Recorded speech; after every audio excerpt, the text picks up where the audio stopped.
안녕하세요. 클릭 세상 속으로 박성우입니다. 남한 인터넷에서 많은 관심을 받은 이야기를 쉽게 풀어서 전해드립니다. 해외여행을 갈 때 반드시 챙겨야 하는 물건은 무엇일까요?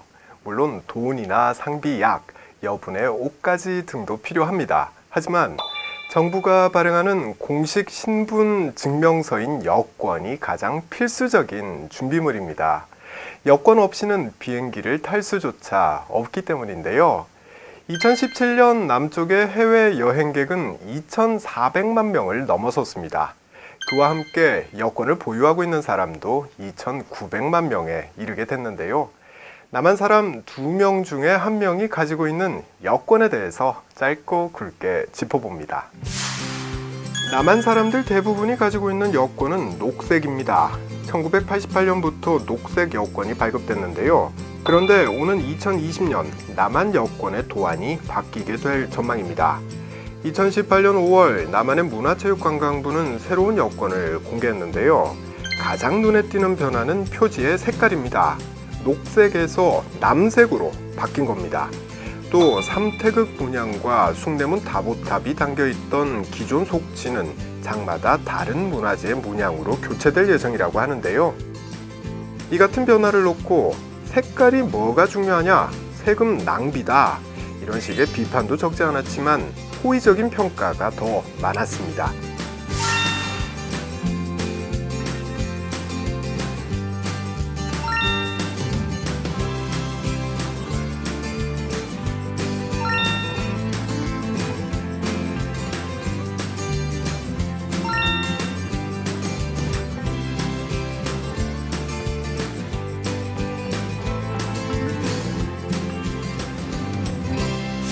여권의 색상에는 숨겨진 의미가 있습니다.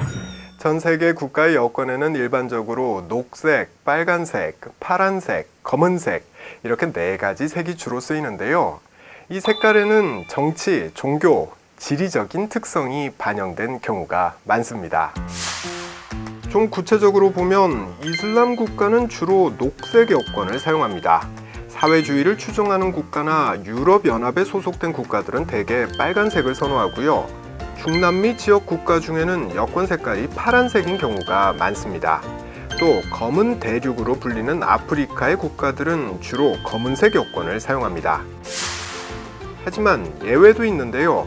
이슬람 국가인 이라크나 예멘 등은 파란색 표지고요. 뉴질랜드는 검은색입니다. 다시 말해 여권의 색깔은 나라마다 마음대로 정할 수 있는 거죠. 한국의 여권이 녹색인 건 여권의 색상이 가진 정치, 종교, 지리적인 특성과는 별개로요. 눈에 잘 띄지 않는 색이기 때문에 범죄에 악용되는 걸 방지하는 데 도움이 된다. 이런 설명이 있습니다. 자, 이게 무슨 말인지 궁금하시죠? 2018년 현재 남한 여권을 가진 사람은 전 세계 199개국 중에서 163개국을 입국 사증, 그러니까 비자 없이 들어갈 수 있습니다. 무비자 입국이 가능한 나라가 한국보다 많은 경우는 전 세계에서 싱가포르 뿐입니다. 싱가포르의 무비자 입국 가능 국가의 숫자는 164개국인데요. 이건 한국보다 하나가 더 많은 거죠. 그래서 사실상 별 차이가 없다고 보면 됩니다. 다시 말해서 한국 여권을 갖고 있으면 자유롭게 여행할 수 있는 나라가 많기 때문에 이 여권을 훔쳐서 위조하려는 시도가 빈번하니까 이를 방지하는 방법 중에 하나로 무난한 색상을 유지한 걸로 보인다는 거죠. 남한에서 여권 발급 업무를 시작한 건 1949년입니다.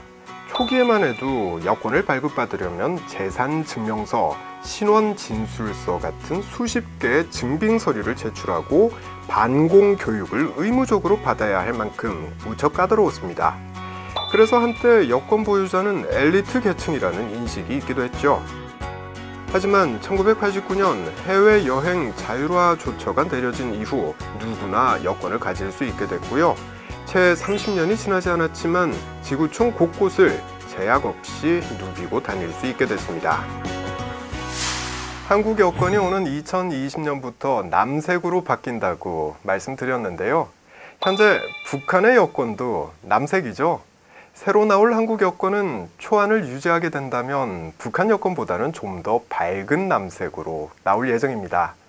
문양은 아주 다르지만, 그리고 이 여권을 가지고 무비자로 들어갈 수 있는 나라의 숫자도 매우 다르지만, 여권의 색깔만큼은 남북이 이제 공통점을 찾았다고 봐도 될 것 같습니다.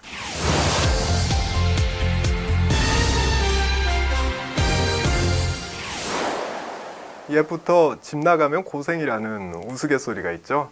산에서 들에서 천막을 치고 야영을 하면서 고생을 사서 하는 사람들이 늘고 있습니다. 이걸 캠핑이라고 부르는데요.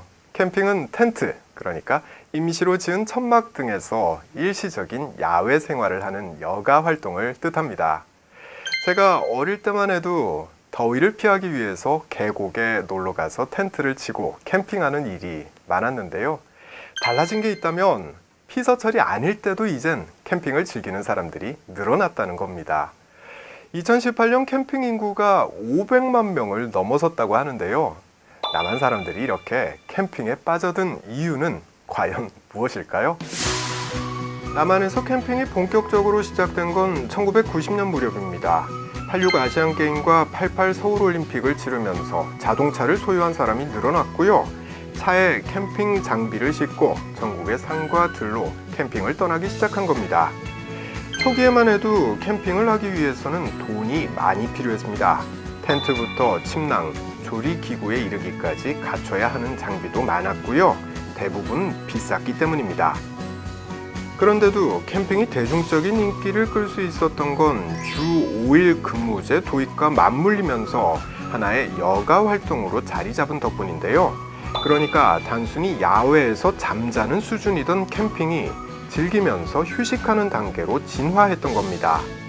특히 가족과 함께 주말을 보내는데 관심이 높고 어린 시절 텐트 치고 야영했던 추억을 가진 40대 남성들이 캠핑의 매력에 빠져든 것이 결정적이었습니다. 게다가 10년 이상의 직장 생활로 경제력까지 갖춘 40대 남성의 구매력은 캠핑 시장을 확대했는데요. 2008년 남한의 캠핑 산업 매출은 200억 원에 불과했습니다. 하지만 2016년에는 1조 5천억 원을 넘어서며 8년 사이 무려 70배 이상 불어났습니다.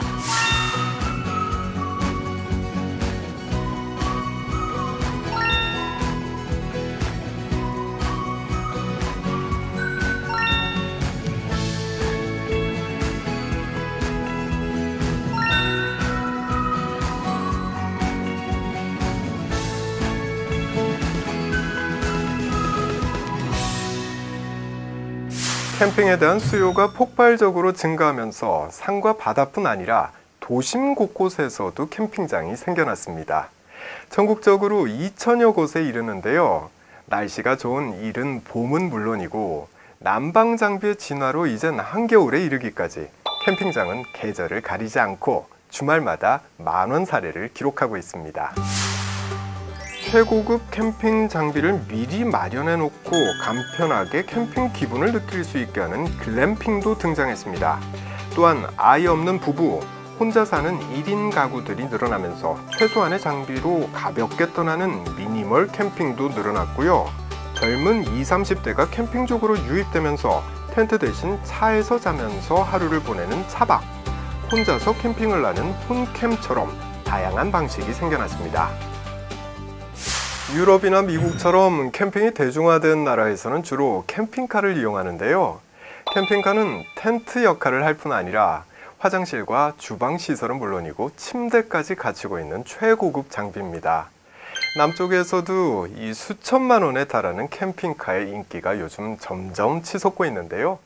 값비싼 장비를 사고 싶어하는 이유는요. 없는 시간을 쪼개서 산으로 들로 캠핑을 떠나려는 목적과 같을 겁니다. 도시에서 느끼지 못했던 자연과 마주할 수 있기 때문일 것이고요. 텔레비전과 스마트폰에 뺏겼던 가족 간의 대화를 되찾아주기 때문일 겁니다. 이쯤 되면 사서 하는 고생이지만 아름다운 시간임에는 충분해 보이는데요. 여러분은 이런 나만의 캠핑 문화 어떻게 생각하십니까? 지금까지 박성우였습니다. 다음 시간에 다시 뵙겠습니다.